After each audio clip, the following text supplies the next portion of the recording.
AudioJungle.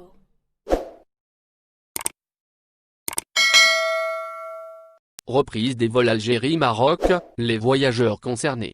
La compagnie marocaine Royal Air Maroc a annoncé son programme de vols spéciaux programmés à partir du 15 juillet, suite à la décision du gouvernement chérifien d'autoriser certaines catégories à entrer au Maroc. L'Algérie figure parmi les destinations retenues par la compagnie aérienne. Les liaisons aériennes entre l'Algérie et le Maroc sont de retour. La Royal Air Maroc a annoncé la reprise des vols entre les deux pays voisins.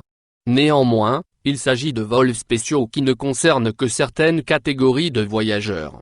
En effet, la compagnie marocaine a indiqué que les vols vers le Maroc étaient ouverts à tous les citoyens marocains touristes bloqués à l'étranger, étudiants ou résidents à l'étranger et leurs familles ainsi qu'aux citoyens d'autres nationalités résidant au Maroc et à leurs familles. Quant aux vols au départ du Maroc, ils sont destinés aux Marocains résidant à l'étranger et à leurs familles, aux étrangers résidant ou non au Maroc, et à leurs familles et aux étudiants marocains inscrits dans des universités à l'étranger.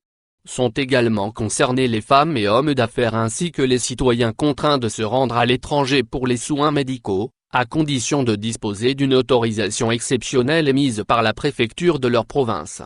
4 vols hebdomadaires entre l'Algérie et le Maroc. L'ARAM fait savoir, en outre, qu'elle assurera 4 liaisons entre l'Algérie et le Maroc, du 15 juillet au 31 août.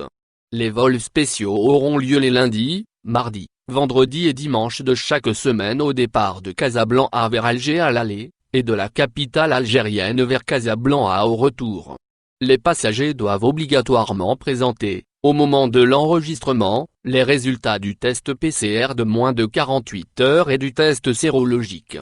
Les enfants âgés de moins de 11 ans sont exempts de test, souligne la Royal Air Maroc qui rappelle également que le port du masque est obligatoire sur l'ensemble de ces vols et que seuls les sacs à main et les sacs pour enfants et pour ordinateurs sont autorisés à bord comme bagages cabine.